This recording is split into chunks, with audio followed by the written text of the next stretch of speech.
Hello friends, welcome to let's uncomplicate myself Gita. आज हम discuss करेंगे क्लास 6 की एनसीईआरटी बुक में ज्योग्राफी। इससे पहले हम क्लास 6 की हिस्ट्री कंप्लीट कर चुके हैं और ये पूरी वीडियो आपको सीक्वेंस में प्लेलिस्ट जो सोशल साइंस की प्लेलिस्ट बनी हुई है वहाँ पे मिल जाएगी। वहाँ से आप अच्छे से पढ़ सकते हैं। और ये मैं दावे के साथ कह सकती हूँ कि अगर सी टेट में कोई भी क्वेश्चन पूछा जाए क्लास 6 की हिस्ट्री से आ गया तो वो आपका नहीं छूटेगा, क्योंकि उसमें सभी पॉइंट्स जो है कवर किए गए हैं और वो पूरा नोट जो है हैंड रिटन है। अब जो है हम स्टार्ट हमारी जो ज्योग्राफी की क्लास 6 की ही ज्योग्राफी अब स्टार्ट हो चुकी है और आज सेकेंड चैप्टर हम पढ़ेंगे। तो अगर आपको वीडियो से लगता है हेल्प मिल रही है, ये वीडियो आपके लिए यूज़फुल है, तो प्लीज़ एक लाइक कर दीजिएगा और लोगों के साथ शेयर कीजिए ताकि आपके साथ और लोगों को जो हेल्प मिल सके। आज जो है हम चैप्टर सेकंड में ये डिस्कस करेंगे कि ग्लोब क्या है, अक्षांश और देशांतर रेखाओं के बारे में डिटेल में पढ़ेंगे और कुछ एक्स्ट्रा फैक्ट्स मैं बताऊंगी जिसे आपको लिखने की ज़रूरत पड़ेगी, क्योंकि ये क्वेश्चंस बार बार कहीं ना कहीं किसी न किसी एग्ज़ाम में पूछे गए हैं और सी टेट में भी पूछ सकता है। तो इसके अंदर एनसीईआरटी में नहीं है, कुछ चीज़ें मैं एक्स्ट्रा बताऊँगी जो कि आपकी DSSB में भी काम आएगा, क्योंकि अब हम अक्षांश और देशांतर पढ़ रहे हैं तो जो छोटी छोटी चीज़ें हैं वो हमें जानना बहुत ज़्यादा ज़रूरी है। तो वीडियो अंत तक देखिएगा, आपसे रिक्वेस्ट है कि अच्छे से देखें और अपने नोट्स प्रिपेयर करें। अगर नहीं प्रिपेयर कर सकते हैं तो अगर ये वीडियो 2 से 3 बार देखेंगे तो आपको वैसे ही आपको जो है ये याद हो जाएंगे। तो अब हम स्टार्ट करते हैं। सबसे पहले समझिए, जो हमारी पृथ्वी है, ये तो हमें सबको पता है कि पृथ्वी जो है हमारी गोल नहीं है। पृथ्वी क्या है, उत्तरी तथा दक्षिणी ध्रुवों पर थोड़ी चपटी है और मध्य में जो है थोड़ी उठी हुई है। अगर हम बात करें, जैसे पृथ्वी का ही एक लघु रूप जो है ग्लोब बताया गया है, ग्लोब को कहा जाता है, क्योंकि पृथ्वी पर जिस तरह से महासागर महाद्वीपों को दिखाया जा सकता है वो और कहीं पर दिखाना संभव नहीं है, सिर्फ केवल ग्लोब पर ही दिखाया जा सकता है। तो समझ लीजिए कि जो हमारी जो पृथ्वी है, क्या है कि अपने ध्रुवों पर, ये हमारा अगर उत्तरी ध्रुव है और ये हमारा दक्षिणी ध्रुव है, तो यहाँ पे तो है थोड़ी चपटी हुई है और बीच में जो है थोड़ी क्या है, उभरी हुई है। तो ये आपको पता होना चाहिए। ग्लोब क्या होता है? ग्लोब जो है पृथ्वी का लघु रूप में एक वास्तविक प्रतिरूप है। ग्लोब क्या है? ग्लोब पृथ्वी का लघु रूप है। मतलब जिस तरह से पृथ्वी पर महासागर महाद्वीप को दिखाया जा सकता है, उसी प्रकार ग्लोब पर भी जो है दिखाया जा सकता है। इसलिए ग्लोब को जो है पृथ्वी का लघु रूप में एक वास्तविक प्रतिरूप बताया गया है और ये क्वेश्चन पूछा भी गया है, आपको पता होना चाहिए। आगे हम देखते हैं। आगे आपको ये कुछ चीज़ें बताई रखी हैं जो कि ये नहीं पूछी जाती हैं कि ग्लोब कई प्रकार के होते हैं, छोटे बड़े, और इसको कैसे हम आसानी से कहीं भी एक जगह से दूसरी जगह ले जा सकते हैं। तो इन सब चीज़ों को देखने की ज़रूरत नहीं है। जो हाईलाइटेड है, मैंने ये पूरा आप लोगों के लिए नोट्स तैयार किया है। जितने भी हाईलाइटेड पॉइंट्स हैं आप उस पर ध्यान दीजिए और ये बहुत ही इंपॉर्टेंट है। जो जो चीज़ें इंपॉर्टेंट होंगी मैं वो आपको बताती जाऊंगी। तो आपको इधर एक्स्ट्रा फैक्ट्स पढ़ने की जरूरत नहीं है। मैं सी टेट के पॉइंट ऑफ व्यू से ही, जो सी टेट KVS मतलब GS में पूछ दिया जाता है या आपका GK में पूछ देता है या आपका DSSB में आ सकता है, वो जो NCERT से बनते हैं वो सब हम कवर करेंगे। चलिए बिना टाइम वेस्ट किए हम स्टार्ट करते हैं कि सबसे पहले समझिए कि जो ग्लोब है, ग्लोब को जो है सुई ग्लोब में झुकी हुई अवस्था में स्थित होती है। मतलब अगर हम ये देखें, ग्लोब जो ये सुई है ये झुकी हुई अवस्था में जो है स्थित है। इसको क्या कहते हैं? अक्ष। और जहाँ से सुई दोनों तरफ आर पार हो रही है, जो दो बिंदु बन रहे हैं, एक बिंदु को क्या कहा जाता है? क्या कहा जाता है? उत्तरी ध्रुव। एक बिंदु को उत्तरी ध्रुव कहा जाता है और एक को जो है क्या कहा जाता है? दक्षिणी ध्रुव। तो ये आपको पता होना चाहिए। यही चीज़ इसके अंदर लिखा गया है कि ग्लोब पर दो बिंदु हैं जिनसे होकर सुई गुजरती है, एक उत्तरी ध्रुव और एक दक्षिणी ध्रुव। अब ये समझ लीजिए कि ग्लोब को जो है सुई पर इसलिए टिकाया जाता है क्योंकि जिस प्रकार पृथ्वी अपने अक्ष पर पश्चिम से पूरब की ओर चक्कर लगा सकती है, मतलब पश्चिम से पूरब की ओर चक्कर लगाती है, उसी प्रकार जो है ग्लोब को इस सुई के चारों ओर जो है पृथ्वी की ही भांति पश्चिम से पूरब की ओर जो है घुमाया जा सकता है। इसलिए जो है इसमें सुई के माध्यम से उसे टिकाया जाता है, सुई के माध्यम से थोड़ा सा उसे झुकाया जाता है, जिससे आपको पृथ्वी के बारे में समझा पाना आसान हो जाए।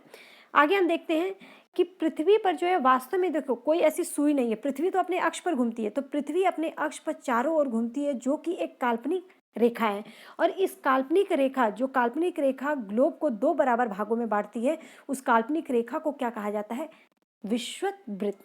क्या कहा जाता है? विषुवत वृत्त। अब देखिए, अब यहाँ पर एक रफ डायग्राम भी है, ये आप लोगों के लिए समझाने के लिए कुछ चीज़ें, वैसे तो आपको इसके अंदर डायग्राम पहले से बनाया हुआ है, लेकिन जो मैं समझाना चाहती हूँ वो समझिए कि जो पृथ्वी जो विषुवत रेखा है ये पृथ्वी को दो बराबर भागों में बांटती है। विषुवत वृत्त मतलब जो ये वाली रेखा है, यहाँ पे देखिए विषुवत वृत्त जो है पृथ्वी को दो बराबर भागों में बांटती है और इसका जो ये 0 डिग्री अक्षांश इसे बोला जाता है। अब जो विषुवत वृत्त है वो पश्चिम से पूर्व की ओर रेखा खींची जाती है। तो अगर हम बात करें कि पृथ्वी के उत्तर में स्थित आधे भाग को जो है क्या कहा जाता है, उत्तरी गोलार्ध। मतलब पृथ्वी के उत्तर में जो ये विषुवत वृत्त है इसके उत्तर में जो स्थित आधा भाग है, ये आपका मतलब यहाँ से यहाँ तक जो है ये 90 डिग्री अक्षांश है। मतलब इसमें 90 लाइनें हैं 1-1 डिग्री अक्षांश में, मतलब 1 2 3 4 इस तरह से ये 90 डिग्री अक्षांश तक जाती है। तो आपका जो है विषुवत वृत्त से उत्तर की तरफ जो एरिया है, जो क्षेत्र है, उसे उत्तरी गोलार्ध कहा जाता है और विषुवत वृत्त के दक्षिण वाले आधे भाग को क्या कहा जाता है, दक्षिणी गोलार्ध। ये दोनों ही बराबर आधे भागों में बटे होते हैं। इस प्रकार विषुवत वृत्त जो है पृथ्वी पर एक काल्पनिक वृत्त बनाती है और इसका कितने डिग्री पर है, ये 0 डिग्री पर। अब ये भी समझ लीजिए कि विषुवत वृत्त को ही भूमध्य रेखा भी कहते हैं। क्या कहते हैं, भूमध्य रेखा। विषुवत वृत्त से मतलब ये जो एरिया है विषुवत वृत्त से ध्रुवों तक की जितनी भी सभी समानांतर वृत्तों को क्या कहा जाता है, अक्षांश रेखाएं। एक चीज़ समझिए, आप लोगों को नहीं समझ में आता कि अक्षांश क्या है, तो ये देखिए ये विषुवत वृत्त जो है पश्चिम से पूरब की ओर खींचा गया है, इसी के समानांतर ये रेखाएं खींची गई हैं और ये पूरी टोटल 90 रेखाएं हैं। कितनी हैं, 90 रेखाएं हैं। और इस पे जो है, अब इसमें तो पूरा दिखा पाना संभव नहीं है, लेकिन अगर मैं बात करती हूँ कि आगे बताऊँगी, जो विषुवत वृत्त, ये विषुवत वृत्त है, इसके बाद जो एक रेखा है मतलब विषुवत वृत्त के समान ही उसके बराबर में ही पश्चिम से पूरब की ओर जो रेखाएं खींची गई हैं पूरी 90, उनको क्या कहा जाता है, अक्षांश रेखाएं। ऐसे ही विषुवत वृत्त के दक्षिण में 90 रेखाएं खींची गई हैं, ये सब जो है रेखाएं क्या कहलाती हैं, अक्षांश रेखाएं। और ये सभी रेखाएं जो हैं बराबर होती है, मतलब सभी पश्चिम से पूरब की ओर खींची जाती हैं और इनकी जो जो बीच की दूरी होती है वो सब बराबर होती है। मतलब दो अक्षांशों के बीच की दूरी, मतलब अगर हम बात करें कि इन दो अक्षांशों के बीच की दूरी कितनी है, तो 111 किलोमीटर। कितनी है, 111 किलोमीटर। ये लिख लीजिए कि दो अक्षांशों के बीच की दूरी जो है 111 किलोमीटर होती है। ये क्वेश्चन पूछा गया है। तो आगे हम देशांतर की भी बताएंगे, देशांतर जब पढ़ेंगे तो उसके अंदर कितना होता है। और ये भी आपको पता होना चाहिए, विषुवत वृत्त सबसे बृहत वृत्त कहा जाता है। विषुवत वृत्त के बाद कोई भी अक्षांश रेखा जो है बृहत वृत्त नहीं कहलाता है।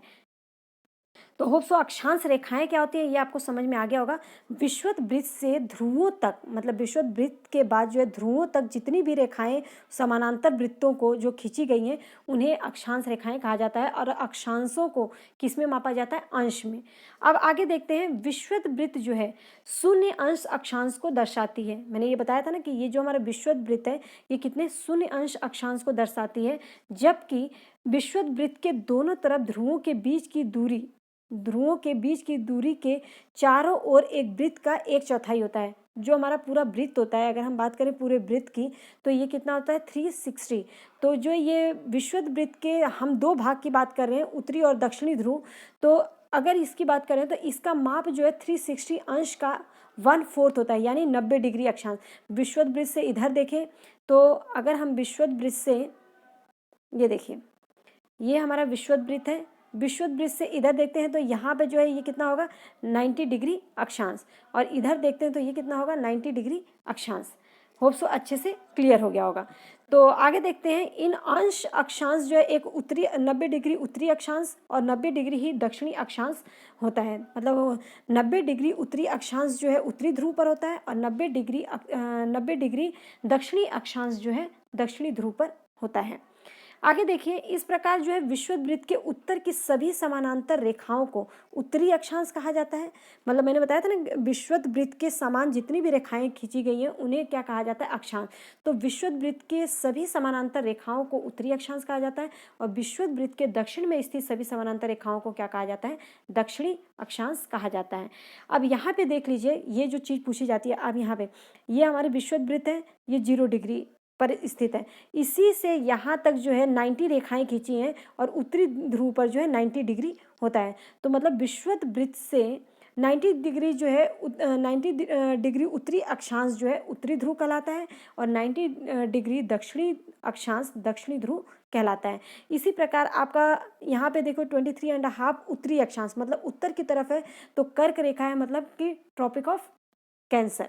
ट्रॉपिक ऑफ कैंसर जो है हमारा 23.5 डिग्री उत्तरी अक्षांश, उसके बाद 66.5 डिग्री जो है उत्तरी अक्षांश जो है इसे क्या कहा जाता है, उत्तरी ध्रुव वृत्त, और इसी को जो है क्या कहा जाता है, आर्कटिक वृत्त। क्या कहा जाता है, आर्कटिक वृत्त। यहाँ पे मेंशन नहीं है, आप इसे लिख लीजिए। और ऐसे ही आगे अगर हम इधर देखते हैं तो यहाँ पे देखिए मकर रेखा 23.5, अगर हम देखें 23.5 उत्तरी और 23.5 जो है दक्षिणी, इन दोनों का बस क्या है, दिशा का फर्क है। ये उत्तर में है इसलिए इसे उत्तरी लिख दिया, इसे दक्षिणी लिख दिया। तो 23.5 उत्तरी जो है वो कर्क रेखा कहलाता है, और 23.5 दक्षिणी जो है वो क्या कहलाता है, मकर रेखा कहलाता है।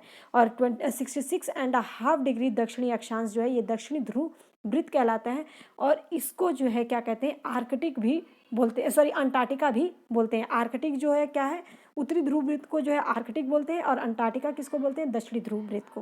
होप सो अच्छे से ये आपको यहाँ तक क्लियर हो गया होगा। आगे देखते हैं। अब समझिए, देखिए अगर हम उत्तरी और दक्षिणी ध्रुव को समझें तो अगर बात करते हैं महाराष्ट्र में चंद्रपुर एवं ब्राज़ील में बेलो हॉरिजॉन्टो, दो जगह बताया गया है, एक महाराष्ट्र का चंद्रपुर और ब्राज़ील का बेलो हॉरिजॉन्टो, दोनों एक ही अक्षांश पर हैं, 20 डिग्री अंश पर ये स्थित है। लेकिन जो चंद्रपुर है वो जो है विषुवत वृत्त के उत्तर 20 डिग्री उत्तर में स्थित है। इस कहने का मतलब है कि जो चंद्रपुर है वो महाराष्ट्र में, और महाराष्ट्र जो है कहाँ पर है, भारत में, और भारत जो है कहाँ पर पड़ता है, विषुवत वृत्त के, कहाँ पर पड़ता है, विषुवत वृत्त के उत्तर में। तो इसलिए जो है 20 डिग्री अंश पर चंद्रपुर है, महाराष्ट्र का चंद्रपुर जो है वो 20 डिग्री उत्तरी अक्षांश पर है, और जो 20 डिग्री दक्षिणी अक्षांश है वो पड़ता है दक्षिणी अमेरिका में, और जो कि विषुवत वृत्त के दक्षिण में है, इसलिए वो क्या कहा गया है, 20 डिग्री अंश दक्षिण में स्थित है।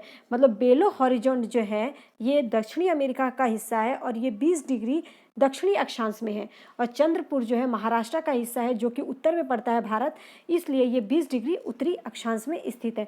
दोनों ही 20 डिग्री दे रखा है, लेकिन उत्तरी और दक्षिणी ये आपको ध्यान देना होगा।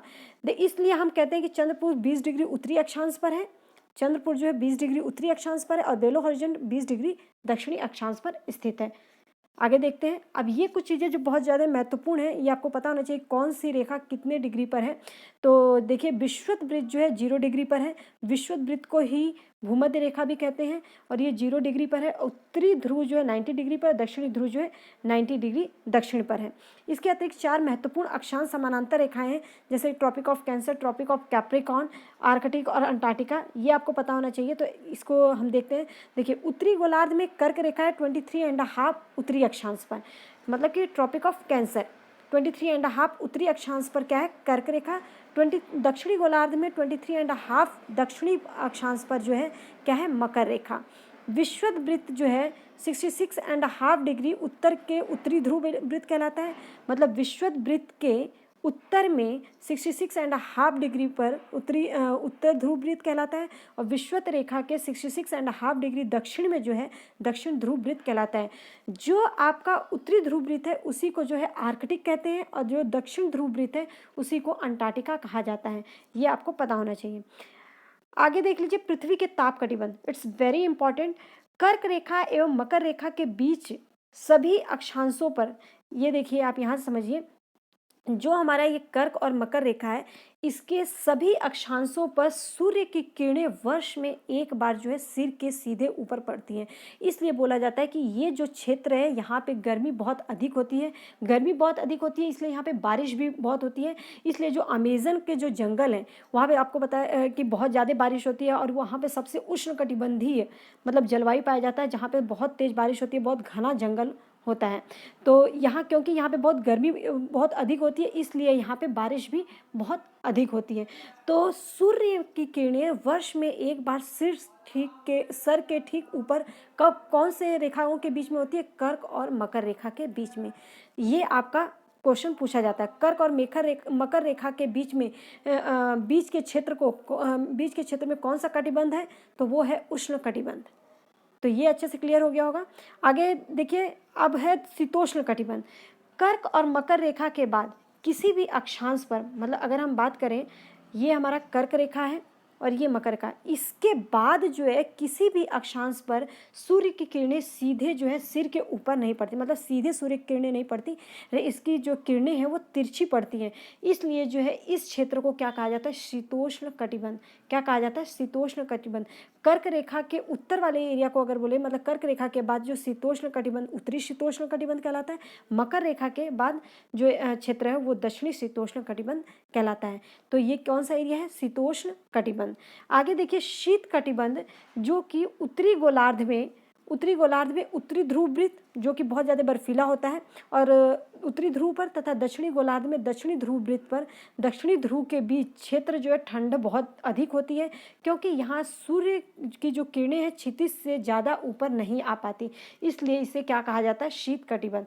मतलब कौन सा क्षेत्र है ये देख लीजिए, यह जो उत्तरी ध्रुव है और दक्षिणी ध्रुव है, यहाँ पे जो है सूर्य की किरणें क्षितिज से ज़्यादा ऊपर नहीं आ पाता, इसलिए यहाँ पे बहुत ज़्यादा जो है बर्फ़ पड़ती है और ये बहुत एरिया ठंडा रहता है, बर्फीला होता है, इसलिए इसे क्या कहा जाता है, शीत कटिबंध। तो अच्छे से क्लियर हो गया होगा। आगे देखिए, अब हम पढ़ेंगे जो है देशांतर रेखाओं के बारे में। अभी हमने क्या पढ़ा था, अक्षांश रेखाओं के बारे में। आपको अच्छे से क्लियर हो गया होगा कि अक्षांश रेखाएं क्या, एक बार थोड़ा सा मोटा मोटा समझ लीजिए, क्योंकि इससे क्वेश्चन इसलिए पूछा जाता है, इसलिए मैं बात सोच रही हूँ कि आपका कहीं से भी गलत ना हो।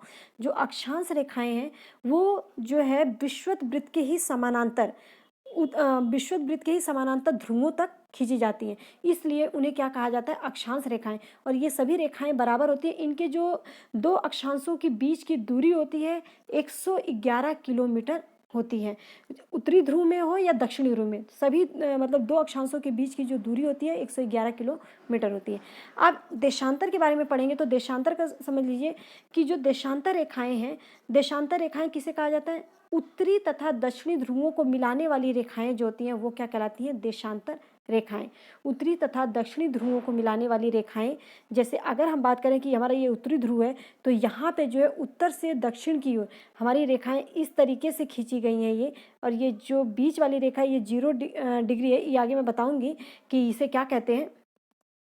या तो अभी समझ लीजिए कि जो ये 0 डिग्री है ये हमारा होता है प्रमुख यामोत्तर, जो कि ग्रीनिच, मतलब जो ब्रिटिश वेधशाला है वहाँ से, मतलब उस जगह को बोला गया है, ये वहाँ पे स्थिति इसकी दिखाई गई कि ये जो जगह है 0 डिग्री जो है ये प्रमुख यामोत्तर है। अब इसके बाद जो है सभी जगहों पे ये उत्तरी तथा दक्षिणी ध्रुवों को जितनी भी मिलाने वाली रेखाएं हैं इनको क्या कहा जाता है, देशांतर रेखाएं।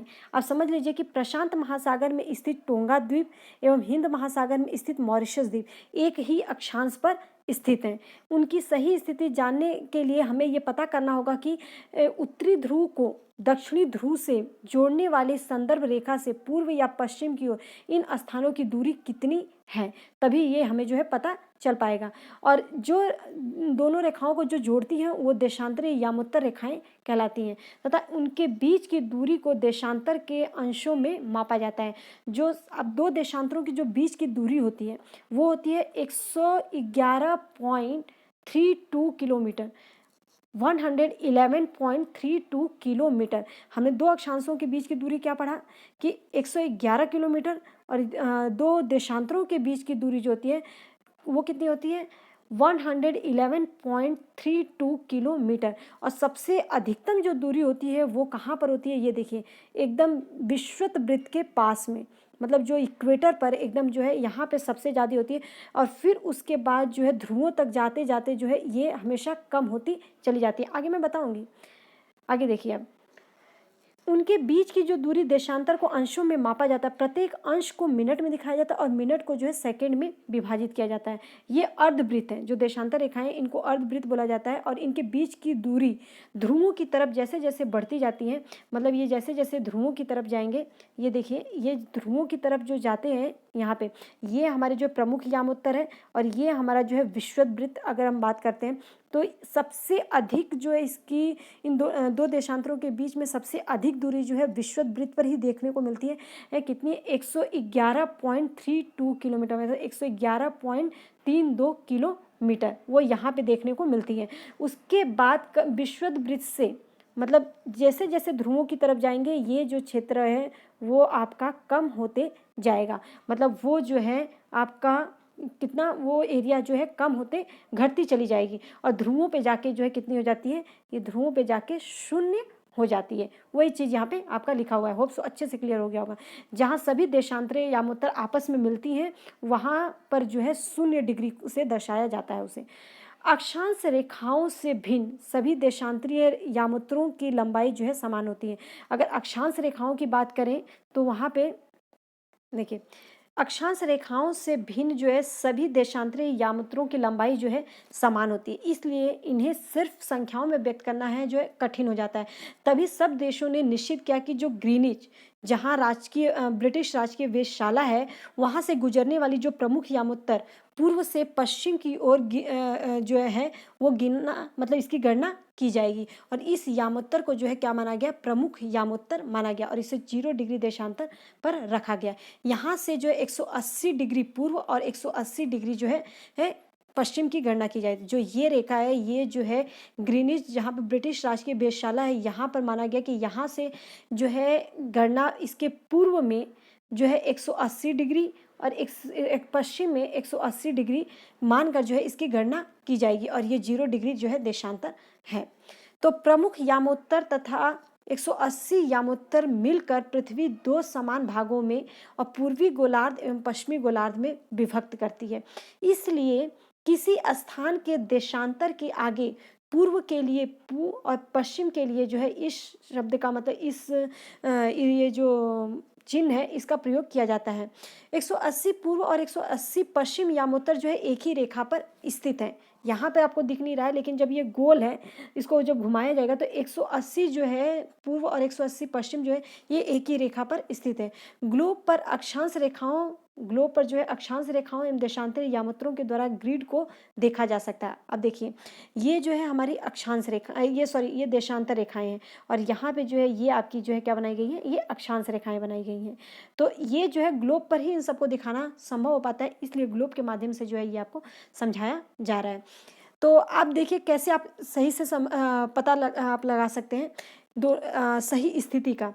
असम में अगर धुबरी 26 डिग्री उत्तरी अक्षांश पर और 90 डिग्री पूर्वी देशांतर पर स्थित है, तब उस बिंदु को जहाँ ये दोनों काटेंगे एक दूसरे को, वहाँ पे जो है जो स्थान की हम बात कर रहे हैं धुबरी, वो सही स्थिति होगी। मतलब 26 डिग्री उत्तरी अक्षांश और 90 डिग्री पूर्वी देशांतर तो बोल दिया गया, लेकिन ये दोनों जहाँ पे काटेंगे वहीं पर जो है असम का धुबरी स्थान जो है वो होगा। तो हो सकता है ये अच्छे से आपको क्लियर हो गया होगा। आगे हम देखेंगे कि अब यहाँ पे देशांतर और समय, इसके बारे में पढ़ेंगे, और इसको पढ़ने से इसमें मैं थोड़ा सा मोटा मोटा आपको कुछ चीज़ें बता देती हूँ, लेकिन इस पर एक वीडियो में बनाऊंगी, क्योंकि इससे जो है क्वेश्चन पूछा जाता है। कैसे क्वेश्चन पूछा जाता है? 82.5 पूर्वी देशांतर, 82.5 पूर्वी देशांतर पर अगर दोपहर के 12 बजे तो 6:30 बजे किस देशांतर पर बजेंगे। इस तरीके से क्वेश्चन पूछा जाता है। वो कैसे निकालते हैं इसके लिए मैं अलग से आपको समझाऊंगी। थोड़ा सा पहले इसको समझ लीजिए कि समय को मापने का सबसे अच्छा साधन जो होता है, पृथ्वी, चंद्रमा और ग्रहों की गति को लेकर चलते हैं। जैसे सूर्योदय या सूर्यास्त प्रतिदिन होता है, तो पहले जो है आपको पता है कि पहले लोग इससे भी पता लगा देते थे कि सूर्योदय की जो किरणें हैं उसकी परछाई से समय का पता लगा लेते थे, लेकिन ये हमेशा इसके लिए हम बोले कि ये सटीक होगा, ये सही नहीं है। तो जो स्थानीय समय का अनुमान जो है सूर्य के द्वारा ही बनाने वाली जो परछाई है उसी से लगाया जाता था, जो दोपहर में सबसे छोटी और सूर्योदय के समय, सूर्यास्त के समय जो है सबसे लंबी हो जाती थी। तो ग्रीनिच में स्थित जो प्रमुख यामोत्तर पर सूर्य जिस समय आकाश के सबसे ऊंचे बिंदु पर होगा, उस समय यामोत्तर पर स्थित सभी स्थानों पर जो है दोपहर होगी। समझिए इस चीज को। ग्रीनिच पर स्थित जो प्रमुख यामोत्तर है, जब सूर्य जिस समय आकाश के सबसे ऊंचे बिंदु पर होगा, उस समय जो है हर एक स्थान पर क्या होगा, दोपहर। पृथ्वी जो है किस ओर से किस ओर चक्कर लगाती है, ये भी क्वेश्चन पूछा जाता है। पृथ्वी जो है पश्चिम से पूर्व की ओर चक्कर लगाती है, अतः वे स्थान जो ग्रीनिच के पूर्व में है, वो स्थान जो ग्रीनिच के पूर्व में है, उनका समय जो है ग्रीनिच के समय से आगे होगा, और जो पश्चिम में है वो ग्रीनिच के समय से पीछे होगा। कैसे? अगर मान लो कि जैसे ग्रीनिच, अगर ब्रिटेन की बात करें, अगर मान लो ब्रिटेन से भारत का समय जो बोला जाता है 5.5 घंटे का अंतर है, तो पहले समय की गणना कैसे करते हैं वो समझ लीजिए कि क्यों जो ग्रीनिश के जो समय, जो ग्रीनिश के पूर्व में जो एरिया हैं उनका समय आगे होगा और ग्रीनिश के जो पश्चिम में है वो उसका समय जो है पीछे होगा। इसकी गणना कैसे की जाती है? पृथ्वी लगभग 24 घंटे में अपने अक्ष पर 360 घूम लेती है। कितनी? 24 घंटे में जो है 360 घूम लेती है। 24 आवर में जो है वो कितना घूमती है? 360। अब 1 घंटे में, मतलब कि अगर 1 घंटे की बात करें तो वो कितनी घूम रही है? 15 डिग्री। ठीक है, मतलब इसका मतलब क्या होगा? वो 4 मिनट जो है क्या करती है? 4 मिनट में 1 डिग्री घूम लेती है। इस प्रकार जब ग्रीनिच में दोपहर के 12 बजते हैं तो ग्रीनिच से 15 डिग्री पूर्व में क्या समय होगा? अब इसको समझिए, इस मेथड को कि ये देखिए 24 आवर में कितना? 360 पृथ्वी जो है घूम लेती है। तो 1 आवर में कितना घूमेगी? 360 बाय कितना होगा? 360 बाय 24। अगर ये हम कट करते हैं तो ये कितना हो जाएगा? 50 डिग्री। मतलब 1 आवर में कितना घूम लेती है? 15 डिग्री। तो इसका मतलब है कि 4 मिनट 4 मिनट में 1 डिग्री जो है ये देशांतर घूम ले रही है। तो वही बताया गया है कि 4 मिनट जो है 1 डिग्री में घूमती है। इस प्रकार अगर हम बोलते हैं ग्रीनिच में दोपहर के 12 बजते हैं, अगर मान लो ग्रीनिच में दोपहर के 12 बजते हैं, तब ग्रीनिच से 15 डिग्री पूर्व देशांतर पर क्या समय होगा? 15 डिग्री पूर्व देशांतर पर। अगर आपका 15 डिग्री पूर्व का पूछा है और 12 बजते हैं ग्रीनिच पर, 15 डिग्री पूर्व का, तो थोड़ा सा ध्यान से समझिए।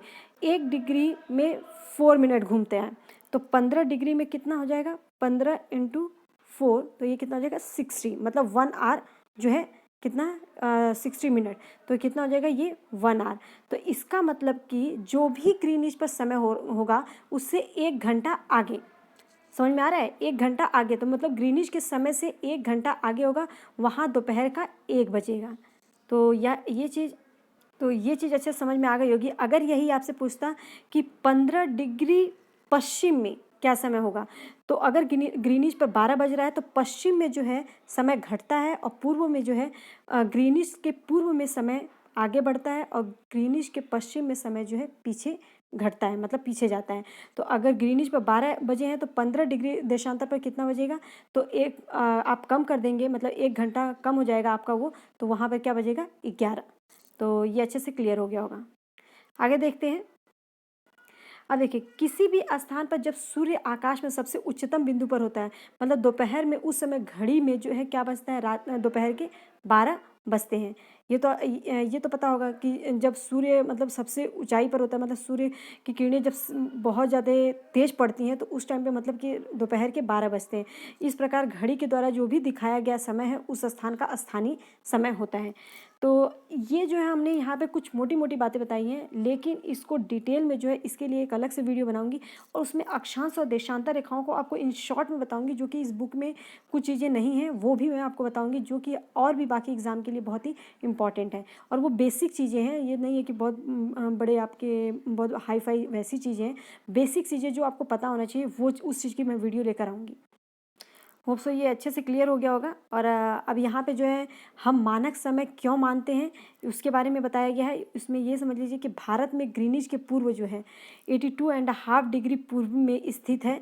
जो भारत जो है, भारत कहाँ पर 82.5 डिग्री पूर्व में स्थित है। ये क्वेश्चन पूछा गया है कि भारत की स्थिति क्या है, तो ग्रीनिच के पूर्व में 82.5 डिग्री पूर्व में स्थित है। यहाँ का समय ग्रीनिच के समय से कितना? 5.5 घंटे आगे है। मतलब ब्रिटेन में जो भी समय, मान लो कि ब्रिटेन में अगर 12 बज रहा है तो इंडिया में क्या हो रहा होगा? 5:30। तो इस तरीके से आपको समय का लगा सकते हैं अंदाज़ा कि जो ग्रीनिच है वो तो ब्रिटेन में है, तो वहाँ पे वहाँ के समय से इंडिया का जो समय 5.5 घंटे का जो है अंतर पड़ता है।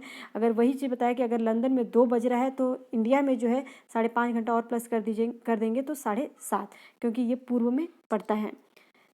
तो यहाँ पे आपका ये जो चैप्टर है ये कंप्लीट हो चुका है। और भारत में तो एक मानक समय है, लेकिन कई देश ऐसे हैं जहाँ एक से अधिक मानक समय जो है अपनाए गए हैं। उदाहरण के लिए हम रूस को ही ले लेते हैं, जहाँ पे 11 मानक समयों को जो है अपनाया गया। 111 मानक समय का जो वहाँ पे फॉलो होता है, और पृथ्वी को एक एक घंटे वाले 24 समय क्षेत्रों में जो है बांटा गया है। प्रत्येक समय क्षेत्र को कितने 15 देशांतर तक के क्षेत्र को वो घेरता है। तो 1 घंटे में 15 देशांतर को घेरता है। अब एक चीज़ याद रखिएगा जो मेन है कि 2 देशांतरों के बीच की अधिकतम दूरी जो है कहाँ पर होती है, विषुवत वृत्त पर, और वो होता है 111.32 किलोमीटर। तो ये भी आपको पता होना चाहिए, ये क्वेश्चन पूछा गया इसलिए मैं बता रही हूँ। और जो भारत है वो ग्रीनिच के पूर्व में कितने देशांतर पर, 82.5 पूर्वी पर, 82.5 पूर्वी देशांतर पर स्थित है। तो ये भी क्वेश्चन पूछा गया है। तो इन सब चीज़ों को, जो मोटी मोटी चीज़ें थी वो बता दिया है। कैसी वीडियो लगी फीडबैक ज़रूर देना, तभी मुझे आगे की वीडियो की कंटेंट लाने में अच्छा लगेगा और ये लगेगा कि आप पढ़ रहे हैं। Thank you.